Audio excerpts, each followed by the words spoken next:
So we already studied about the synthetic fibers and natural fibers. Now we are going to study about the next topic. It is plastics, about plastics. So everyone know what is a plastics. What is a plastics?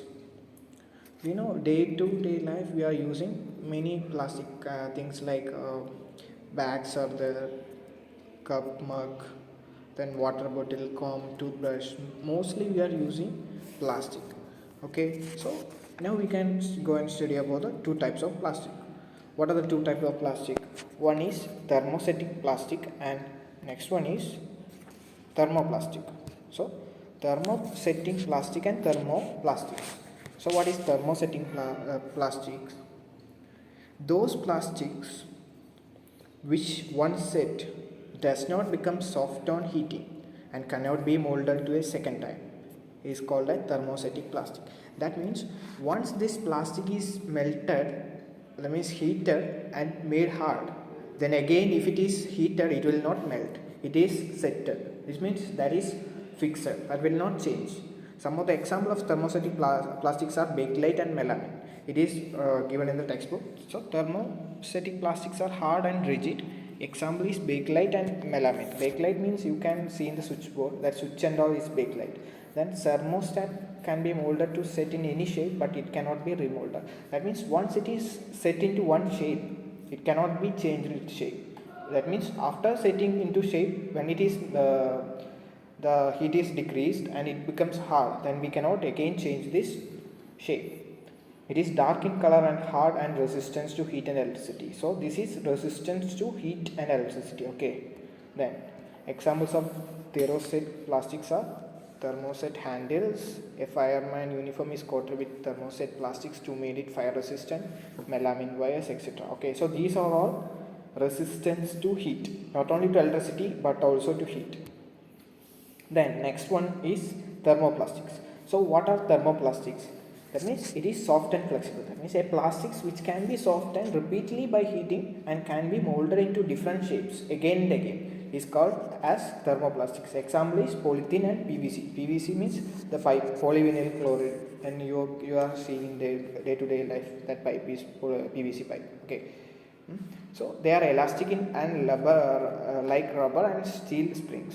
So the nature of these one thermoplastics are they are soft, they are flexible and like rubber. They melt on warming and regain its shape on cooling. Thermoplastic can be drawn into fine fibers molded to any desired shape of stretched or spread as sheets. Okay, so thermoplastic examples are table and chairs, food containers, plastic toys, plastic spoons and forks. Then what are the properties of plastics? Okay, so now we are going to study about the properties of plastics. What are the properties? They resist corrosion. Why? Because they are chemically prepared and it is unreactive. So they resist corrosion, they cannot be degraded. They resist high temperatures. That means thermostatic plastic resist high temperatures, insulate heat and electricity. All plastics are resistant to heat and electricity. Not heat, all plastics are resistant to electricity, and that thermostatic plastics are also resistant to heat. Then they are elastic in nature, can be recycled. Thermoplastics can be recycled because once it is heated, then it is again regain its shape. So it can be changed its shape. So it can be recycled. Then plastics and the environment.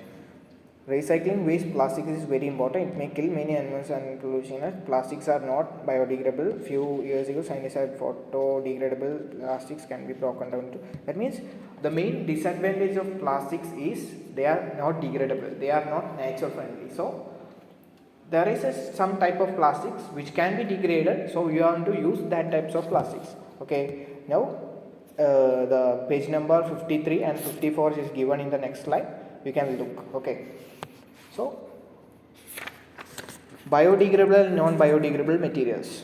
Okay, a material which get decomposed through natural process is called biodegradable. So it is nature friendly. The animal waste, then vegetable and that vegetable waste, the wool and cloth, like these things are biodegradable. But materials which is not degradable, decomposed by natural process, these process are called this type of material are called non-biodegradable materials. Example: plastics, glass, tin, aluminium, etc. Okay, so we want to always try to use this biodegradable because it is nature friendly, it will not harm our nature. So always try to use these kinds of things. Actually, the disposing of this plastic causes many disadvantages in the nature. If they are made into dump into the soil, it creates a major problem in the soil. And if it is burnt, then also it will be creating the gas pollution, means air pollution. Then if they are thrown somewhere, the crows or some animals may have eaten, they also will cause some problems in their respiratory system or digestive system. So there is a many disadvantages due to these plastics. So we want to try to avoid maximum plastic, or if you are dumping the plastics, maximum try to dump in a safer manner. Okay, so this how it should be done, and everything is given in the textbook. That means we want to always cautious about the environment. We want to protect our environment, then only it is good for us.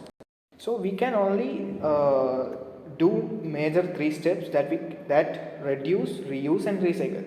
Try to avoid maximum plastic. So reduce the maximum use of plastic. Then once you are using plastic, maximum try to reuse. Don't again, if you are buying one plastic bag, don't throw there, then again buying a new one. No, avoid that one. So reduce usage. Then if you are using, reuse the things. Then recycle. That means don't throw it into nature. Instead of that, you can give it to some others. That means those who are recycling this one, so they will be recycling and making new products. Okay, so this is how we can reduce the disadvantages of plastics. Okay, so one more slide is there which will be telling about the useful properties of plastics.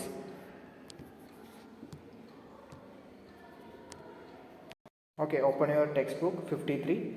The first one is plastic is chemically unreactive. Already told, the plastics are resistant to corrosion, so that we are using maximum plastic, so it will be protecting the plastic. That means it is unreactive. Then second one is they are poor conductors of heat and electricity, so we can no problem that we can use this in the case of frying pan and all, it is resistance to heat, so it is thermostatic plastic, so we can use like that also. Then plastic can be molded into different shapes. Okay, you can use into different shapes, and you can use to different products. Then plastics are quite cheap and easily made. Since it is chemically made, it is naturally, so it is not naturally prepared, so it is cheaply available. We can make plastics easily.